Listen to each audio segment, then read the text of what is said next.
Welcome friends, स्वागत है आपका हमारे चैनल एलेक्स स्टडी पे। आई होप आप सभी अपने घर पे सुरक्षित हों और ये वीडियो देख रहे हो। सो गाइज़, आज अपन पढ़ने वाले हैं बहुपद, है ना। जैसा कि पहले मैंने बता दिया था कि अपन कहाँ से शुरू करेंगे, बहुपद से शुरू करेंगे। क्यों? क्योंकि ये आसान चैप्टर है ना, मतलब समझने में भी आसान है। वैसे चैप्टर सारे आसान है, लेकिन इन चैप्टरों को पढ़ने से क्या है ना, अपना थोड़ा कॉन्फिडेंस बढ़ेगा, अपन है ना, पढ़ने की आदत थोड़ी हैबिट में आएगी ये चीज़ें ना। फिर अगला चैप्टर है वो दो चरों वाले रैखिक समीकरण, है ना। तो फिर ये, और फिर उसका अगला चैप्टर है क्या, द्विघात समीकरण वाला, ठीक है। और उसका अगला क्या है, समांतर श्रेणी, जिसे एपीवी बोलते हैं, ठीक है। तो ये चारों चैप्टर अपन कंटिन्यू करेंगे पहले, है ना, फिर इसके बाद दूसरे चैप्टर पर जाएंगे ना। ये इजी चैप्टर है ना, अच्छे तरीके से समझा दूंगा मैं, ठीक है। तो बिना टाइम वेस्ट किए अपन शुरू करते हैं बहुपद। सो गाइज़, अगर आपने अब तक अभी हमारे चैनल को सब्सक्राइब नहीं किया तो गाइज़ पहले सब्सक्राइब करो यार, ठीक है। और लाइक वाइक करो, फैला दो सबको कि नए सिलेबस के अकॉर्डिंग पढ़ाई शुरू हो गई है, ठीक है। तो बहुपद में अपन सिलेबस देखें, ठीक है। तो सिलेबस के लिए मैंने पहले एक वीडियो बना दी है, तो गाइज़ वो सिलेबस वाली वीडियो देख लेना, तो उससे पता चल जाएगा अपने सिलेबस में क्या है ना। यहाँ पे मैं केवल बहुपद के सिलेबस की बात करूँगा, ठीक है। और आई होप आपने बुक ख़रीद ली हो या फिर डाउनलोड कर ली हो, है ना। मैंने एक वीडियो बनाई है book, how to download maths book. अगर नहीं देखी तो गाइज़ देख लेना, मैं इसमें लिंक दे दूँगा, ठीक है, फिर डाउनलोड कर लेना। सो गाइज़, बहुपद है ना, तो इसमें सिलेबस देख रहे हैं ना। तो पहले तो क्या है, इसकी भूमिका का मतलब वही आवश्यकता वगैरह, क्यों पढ़ रहे अपन, ठीक है। पहला पॉइंट ये है। फिर दूसरा पॉइंट क्या है, और शून्यकों का क्या, ज्यामितीय अर्थ, है ना। बहुपद के शून्यक होते हैं ना, तो शून्यकों का क्या, ज्यामितीय अर्थ। तो ज्यामितीय का मतलब क्या है, यहाँ पे ग्राफ टाइप में कुछ आएगा, फिर उसके हिसाब से अपन अर्थ बताएंगे इसका, ठीक है। फिर थर्ड पॉइंट क्या है, शून्यकों और गुणांकों में संबंध, है ना, बहुपद के, ठीक है, शून्यकों एवं गुणांकों में संबंध, ठीक है। और फोर्थ पॉइंट क्या है, विभाजन एल्गोरिथम विधि, है ना, कि बहुपद का भाग देना सीखेंगे अपन, है ना। अब तक अपन ने क्या है, सिंपल विधि मतलब संख्याओं का ही देखा है ना। और फिर पांचवा पॉइंट क्या है, सारांश। तो इससे तो अपने को क्या मतलब है, ठीक है। तो शुरू करते हैं ना। तो इन सब चीज़ों से पहले मैं आपको छोटी सी चीज़ बताना चाहता हूँ, है ना, अपन जिससे क्या बहुपद का मीन समझेंगे, बहुपद का मतलब समझेंगे, ठीक है। तो गाइस, इससे पहले देखो दो शब्द है ना, मतलब वैसे नहीं दो शब्द है ना, मतलब मैं बता रहा हूँ, है ना। तो पहले तो क्या देख रहे हैं, अचर, है ना। आप सबको पता होगा अचर किसे कहते हैं, एक बार वापस देख लो, ठीक है। अचर इंग्लिश में क्या बोलते हैं, कांस्टेंट, है ना। तो अपन इसकी परिभाषा कैसे देंगे, जिसका मान फिक्स हो, है ना, जिसका मान क्या हो, निश्चित हो, सॉरी, है ना, निश्चित यानी फिक्स हो, एक तरीके से देखा जाए तो। जैसे कोई संख्या बोल दिया 5, है ना, तो 5 ही रहेगा, है ना, इसको हर कोई 5 ही पढ़ेगा, है ना, मतलब होता भी 5 ही, 8 हो गया, कोई भी संख्या है ना, क्या है, संख्याएं। तो सारी संख्याएं, जितनी भी संख्याएं होती है वो किस में आती है, अचर में आती है, ठीक है। और दूसरी चीज़ क्या है, चर को इंग्लिश में क्या बोलते हैं, वेरिएबल, है ना। इसको अगर अपन बोलेंगे तो क्या बोलेंगे, जिसका मान निश्चित ना हो, है ना, क्या, जिसका मान निश्चित ना हो, है ना। इसका मतलब क्या, उसका मान कुछ भी हो सकता है, कुछ भी, मतलब कभी जैसे कभी मान लो x=5 होगा, तो कभी क्या होगा, x=8 होगा, कभी x=10, है ना, ऐसा कुछ भी हो सकता है, ठीक है। तो इस तरफ जो भी है ना, तो इनको तो क्या बोलेंगे अपन, अचर, है ना। तो इसके पहले जो है ये क्या है, चर, है ना। तो ए से लेकर z तक जो भी आते हैं ना, ABCDTUXYZ, है ना, ये सारे किस में आ जाएंगे, चर में आ जाएंगे, है ना। तो चर क्या करते हैं, दूसरे का मान चर लेते हैं ना। जैसे ये 5 को भी अपने में ले लिया, 8 को भी अपने में ले लिया, तो कुछ भी ले सकता है ना। तो गाइज ये क्या है, चरता रहता है ना, दूसरों का मान ले लेता है ना। वेरिएबल इंग्लिश में भी देखो वेरी, है ना, वेरी का मतलब भी क्या होता है, परिवर्तित, है ना। तो परिवर्तित करना, है ना, परिवर्तित होता रहता है ना, वेरी होता रहता है। तो वेरी करने के एबल है ये, है ना। एबल का मतलब होता है वेग्य, मतलब योग्य, है ना। तो परिवर्तन करने के योग्य है, तो अपन इसको क्या बोल रहे हैं, चर, है ना। इंग्लिश में क्या, वेरिएबल। गाइस कहीं से भी समझ सकते हैं अपन, है ना। अब देखें बहुपद, है ना। तो बहुपद का मतलब ही अपन कैसे समझ रहे हैं, बहु, है ना, कौन सा, वो सास बहू वाला बहु नहीं, है ना। ये बहु का मतलब क्या होता है, अनेक। गाइस इतना तो यार है, लेकिन चलो बेसिक होता है एक, ठीक है।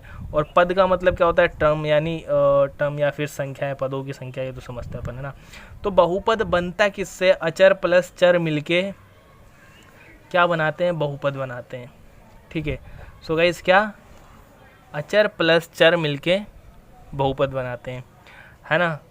अब जैसे मान लो x, है ना, मतलब क्या बहुपद में क्या अचर और चर दोनों पद होंगे। जैसे एक्स ही ले लिया, ठीक है। अब ये क्या है ना, इसके आगे कुछ भी नहीं है तो अपन एक मानेंगे ना, एक से गुणा हो रही है ना, कोई भी नहीं हो तो उसके आगे क्या एक मान सकते हैं। तो एक तो क्या है अचर है ना, और एक्स क्या है चर। तो ये दोनों मिलके क्या बना रहे हैं, बहुपद बना रहे हैं। समझ में आ रहा होगा। 3x+5 है ना, 3x+5 ये भी क्या है बहुपद है ना। अब इसमें क्या आती है, एक आती है पदों की संख्या, सॉरी ऊपर कर देता हूँ, ठीक है, बहुपद है ना। अब इसमें क्या होती है पदों की संख्या है ना। तो पदों की संख्या तो आप बता ही सकते हो है ना यार। जैसे मान लो इस 3x, अब इसमें कितने पद हैं, एक ही तो पद है, एक पद है ना। ये दोनों मिलके ही तो एक पद बना रहे हैं, ठीक है। और ऐसे हो 3x+5, तो इसमें कितने हैं, दो पद हैं है ना, दो पद। यहाँ पे 3x है, यहाँ पे 5x है ना। अब यहाँ पे भी x है, एक ऐसा मान के चलो है ना। x के कितने पद है, दो है ना। तो एक तो ये रहा, और यहाँ पे क्या होगा, x की घात 0। तो किसी की भी घात 0 क्या होती है ना, ये अपन पढ़ते आ रहे हैं बचपन से है ना। किसी की घात 0 हो तो उसका मान क्या होगा, 1 होता है ना। तो x की घात 0 का मान क्या हो जाएगा, 1। तो 3x+5 × 1 तो क्या हो जाएगा, 3x+5 है ना। सो गाइज अब बहुपद का मतलब तो समझ में आ ही गया होगा, आई होप है ना। बहुपद का मतलब समझ ही आ गया होगा ना। चर और अचर से मिलकर बना हुआ इस टाइप का संख्या क्या कहलाएगा, बहुपद कहलाएगा, ठीक है। अब देखते हैं कुछ और टर्म देखते हैं। ओके सो फ्रेंड्स, अब चलते हैं थोड़ा सा बुक की तरफ है ना, भूमिका। सो गाइज दिख रहा हो आपको बुक है ना, तो वही बुक है ना। तो अब ये क्या बोल रहा है, कक्षा 9 में आप मतलब थोड़ा सा पढ़ी हुई बातें बता रहा है ना, एक दो लाइन पढ़ लेते हैं, ठीक है। आपने एक चर वाले बहुपदों है ना, बहुपद को इंग्लिश में क्या बोलते हैं, पॉलिनोमियल्स, एवं उनकी घातों, ठीक है। एक चर मतलब क्या, केवल एक ही चर होगा, मतलब कि सारे के सारे जो पद होंगे वो किस में होंगे, या तो x में हो, या फिर केवल y में हो, या फिर केवल z में हो। उनको क्या बोलते हैं, एक चर वाले बहुपद, ठीक है। तो उनकी घातों एवं मतलब घातों के बारे में अध्ययन किया है, ठीक है। याद कीजिए चर x के बहुपद px में x की उच्चतम घात है ना। x की उच्चतम घात को क्या बहुपद की घात बोलते थे है ना, डिग्री। उदाहरण के लिए 4x+2, यहाँ पे x की अधिकतम घात कितनी है, कुछ भी नहीं है तो 1, ठीक है। वैसे यहाँ पे y की 2, यहाँ पे x की 3, ठीक है। और बहुपद के लिए क्या बोल रहे हैं कि ये जैसे ये वाला दे रखा है ना, तो बहुपद नहीं है। तो बहुपद के लिए शर्त भी है कुछ है ना। अब ये रेखिक बहुपद वगैरह कुछ भी नहीं है ना। तो गाइज़ अब चलो मैं थोड़ा सा वैसे ही बता देता हूँ है ना। सो गाइज़ क्या देख रहे हैं अपन है ना, भूमिका, ठीक है। तो भूमिका में मतलब चलो दिख रहा है ना, सॉरी क्या देख रहे हैं अपन, भूमिका। भूमिका में मतलब ये हो जाता है कि आवश्यकता वगैरह ये सब है ना। और बहुपद की मतलब बहुपद की क्या बोलते हैं, बहुपद की बहुपद होने की आवश्यकता है ना, या फिर बहुपद के लिए आवश्यकता, ठीक है, एक ही बात है, ठीक है। या फिर क्या, बहुपद होने की या फिर बहुपद के लिए आवश्यकता, ठीक है। तो बहुपद के लिए है ना, जिस भी चर में बहुपद हो है ना, तो जिस भी चर का बहुपद हो है ना, जिस भी चर का बहुपद हो उसकी घात क्या होनी चाहिए है ना, उसकी घात क्या होनी चाहिए बताओ, एक पूर्ण संख्या होनी चाहिए, सॉरी पूर्ण नहीं, प्राकृत संख्या होनी चाहिए यार,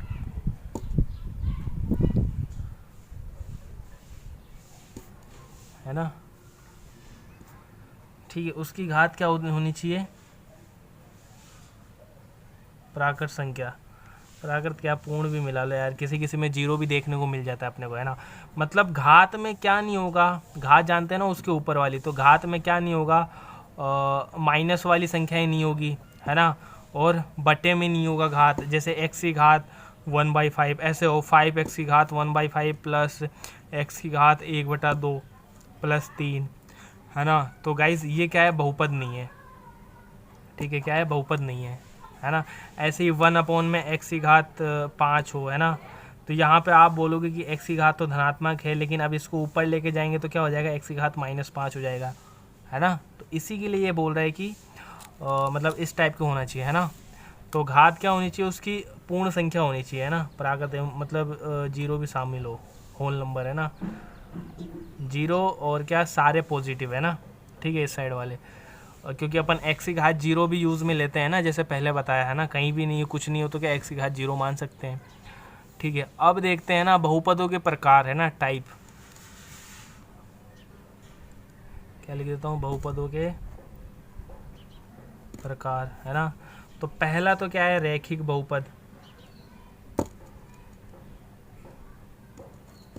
ठीक है, तो रैखिक बहुपद, है ना।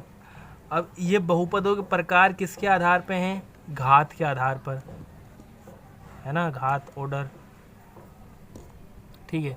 तो रैखिक बहुपद में क्या बोलेंगे अपन, जिसकी घात एक हो, है ना, जिसकी घात क्या हो, एक हो, एक का मतलब वो हिंदी वाला एक, है ना, जैसे 5x हो गया, इसमें x की घात कितनी, एक, है ना, कुछ भी नहीं दिखता हो तो यार एक का तो इतना मतलब सिंपल लॉजिक है ना कि कहीं भी कुछ भी नहीं दिख रहा है ना तो अपन एक मान लेंगे, यहाँ आगे भी एक मान लेंगे, घात में भी एक मान लेंगे, है ना, कुछ भी नहीं तो बटे में भी एक मान सकते हैं ना, तो इन सब का मतलब एक ही है, है ना, ठीक है। अब ऐसे बोलोगे ये एक से एक ये कट जाएगा, तो यार ऐसे तो थोड़ी होगा, है ना, मतलब कुल मिला के यही है ना, एक अपन मान सकते हैं, जहाँ पे भी जगह बनती है वहाँ पे एक मान सकते हैं, और जहाँ पे भी जगह बनती है वहाँ पे और कोई साइन नहीं है तो अपन उसको क्या प्लस का मान सकते हैं ना, मतलब ये छोटी मोटी चीज़ें हैं। 5x, ठीक है, और क्या 5x + 3, है ना, x की अधिकतम घात कितनी है, एक, तो ये क्या हो जाएंगे, इनको क्या बोलेंगे अपन, रेखिक बहुपद, ठीक है। फिर इसके बाद क्या है, द्विघात बहुपद, है ना, द्विघात बहुपद। अब ये क्या, ये नाम से ही पता चल रहा है अपने को, है ना, बहुपद की घात कितनी होगी, अधिकतम घात, है ना, घात कितनी होगी, 2, है ना, जैसे क्या x² + 2x + 5 हो गया, इस टाइप का, है ना। अधिकतम घात कितनी होगी, 2, यहाँ पे भी अधिकतम घात कितनी होगी, 1, ठीक है। सो गाइस रेखिक बहुपद को क्या बोलते हैं, लीनियर, है ना, और बहुपद को क्या, पॉलिनोमियल, है ना, तो लीनियर पॉलिनोमियल। और द्विघात को क्या बोलते हैं, क्वाड्रेटिक, है ना, ये शब्द आगे इस्तेमाल कर सकते हैं अपन, है ना, तो इसलिए मैं बता रहा हूँ, ठीक है। और एक और है अपने जो दे रखा है क्या, त्रिघात बहुपद, है ना, त्रिघात बहुपद। तो अधिकतम घात, है ना, ये घात कौन सी, अधिकतम वाली, है ना, अधिकतम घात कितनी होगी, 3 होगी, ठीक है, जैसे x³ + 3x² + 5x + 2, इस टाइप का, है ना। अब एक और चीज़ देख लो, है ना, जैसे रेखिक बहुपद, तो रेखिक बहुपद किस प्रकार का होगा, ax + b, इस टाइप का, है ना, मतलब जहाँ पे a और b तो क्या है, संख्याएं हैं, है ना, और x क्या है, चर है, ठीक है। और द्विघात समीकरण का प्रकार किस प्रकार होगा, ax² + bx + c, है ना, और इसमें क्या हो जाएगा, ax³ + bx² + c x + d, है ना। तो इस टाइप के ये क्या है, इनका फॉर्मेट है, मतलब जैसा भी दिखेगा ऐसा ही दिखेगा, है ना, जैसे त्रिघात बहुपद है तो ऐसा ही दिखेगा, जहाँ पे a b c d क्या है, संख्याएं, है ना, और ये क्या है, चर है, x चर है, ये x की जगह क्या हो सकता है, y हो सकता है, z हो सकता है, ठीक है। और त्रिघात को क्या बोलते हैं, क्यूबिक, है ना, पॉलिनोमियल, ठीक है। अब अपने को अगर इसका शून्यक निकालना हो, ठीक है, वैसे शून्यक की बात तो मैं अगले वाले वीडियो में करूँगा, थोड़ा सा आइडिया देके जा रहा हूँ ना। शून्यक निकालना हो तो अपन इसको क्या करेंगे, 0 के बराबर कर देंगे, है ना। जैसे मान लो कोई बहुपद दिया हुआ है मेरे पास, px, 9th में ऐसे ही लिखा हुआ था, है ना, क्या 3x² + 5x + 2, ठीक है।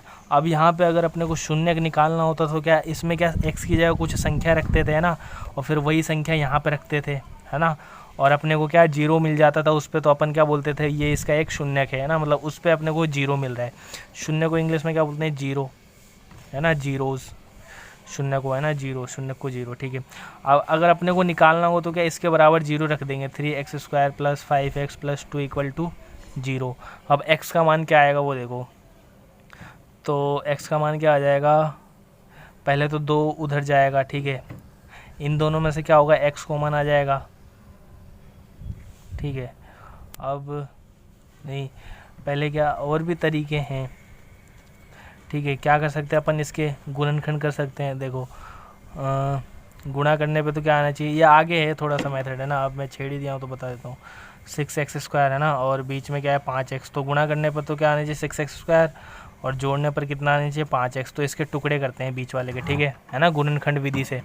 गाइस आपको तो आता ही होगा यार, है ना। तो क्या हो जाएगा 3x² plus 3x plus 2x plus 2 बराबर 0, है ना। अब देखो 3 और 2 5x है ना, जोड़ने पर 5x, और गुणा करें 3 दूनी 6x² है ना, 6x² आ गया। अब क्या कॉमन ले लो, तो इधर से तो क्या आ जाएगा 3x, यहाँ पे क्या बच जाएगा x प्लस 1। अब यहाँ से क्या आ जाएगा 2, क्या बच जाएगा x प्लस 1 बराबर 0। अब इन दोनों में से क्या कॉमन आ रहा है x प्लस 1, ठीक है, और क्या बच गया 3x प्लस 2 बराबर 0। एक बार इसको 0 के बराबर रखेंगे, एक बार इसको 0 के बराबर रखेंगे, तो x की वैल्यू क्या आ जाएगी अपनी -1 और -2, है ना। तो ये क्या है, इसके शून्य क्या, अगर ये यहाँ पे रख के देखें ना अपन तो 0 आएगा। जैसे मान लो मैं -1 रख रहा हूँ, ठीक है, x की वैल्यू क्या रख रहा हूँ मैं -1, ठीक है। तो यहाँ पे रखूँ तो 3 × -1 का स्क्वायर 1 हो जाएगा, ठीक है, प्लस 5 × -1 है ना, और प्लस 2, ठीक है। तो ये तो क्या हो जाएगा -5 और +2 + 3 + 5 बराबर 0। साइज थोड़ा यार गिचड़ पिचड़ हो गया है, लेकिन चलो कोई बात नहीं, है ना, दिख रहा है ना, ठीक है। तो अगली वीडियो में मैं बताऊंगा इसका ज्यामितीय अर्थ, है ना, कि मान लो अगर कोई ग्राफ वगैरह दे रखा हो, मतलब अलग ही चीज़ है वो, है ना, कैसे पता लगाएं। सो गाइस भूमिका अपन ने कंप्लीट कर लिया है ना, ये देखो भूमिका वाला पार्ट, ठीक है, ये भूमिका है ना, ये कंप्लीट कर लिया अपन। अब अपन अगले कल देखेंगे ना, मतलब अगले नेक्स्ट लेक्चर में क्या देखेंगे, बहुपद के शून्यकों का ज्यामितीय अर्थ, है ना। तो ज्यामितीय अर्थ देखो, ग्राफ की सहायता से अपने को ग्राफ देखकर ही शून्यक बताने होंगे, ठीक है। तो ये 5 से 10 मिनट का टॉपिक है, ये अपन बुक से ही करेंगे कवर, है ना, बहुत सिंपल है, मैं बता दूंगा। अभी देखने में थोड़ा हार्ड लग रहा है ना, तो ऐसे ही हो जाएगा। फिर है किसी बहुपद के शून्यकों और गुणांकों में संबंध, ठीक है, तो इसको मैं कराऊंगा थोड़ा ढंग से, है ना, थ्योरी कवर करेंगे अपन, ठीक है, ये ठीक है। तो ये भी छोटा सा ही है ना, ये भी एक लेक्चर में हो जाएगा। फिर इसके बाद है बहुपदों के लिए विभाजन एल्गोरिथम, है ना, तो इस तरीके से डिवाइड करना सीखेंगे अपन, है ना। देखो इस तरीके से पहले अपन संख्या से डिवाइड करते थे, यहाँ अपन किससे करेंगे, चर से, है ना, इनसे डिवाइड करना सीखेंगे, ठीक है। फिर ये आ गया विभाजन वाले से सवाल आ जाएंगे, ठीक है। फिर इसके बाद क्या एच कर लेंगे अपन, है ना, सारा करना है अपने को, फ़िलहाल अभी सारा करना है। क्यों, क्योंकि अपन यार 8th बोर्ड भी नहीं दिए एक तरीके से, है ना। RBSC वालों की बात कर रहा हूँ मैं, NCERT वालों को तो पता, मतलब CBSE वालों को तो पता नहीं मुझे, है ना। तो गाइज अब तो अपना क्या NCERT सिलेबस हो चुका है तैयार, थोड़ा बी केयरफुल, है ना, अपने को क्या पूरी सावधानी देनी होगी इसके, और पढ़ना होगा ज़्यादा। सो गाइज मिलते हैं नेक्स्ट लेक्चर में, आई होप आपको समझ आया हो। सो गाइज कमेंट ज़रूर करें यार अगर आपको कुछ समझ में नहीं आया हो तो, और मिलते हैं अगले लेक्चर में। सो गाइज घर पे ही रहना, सुरक्षित रहना, धन्यवाद।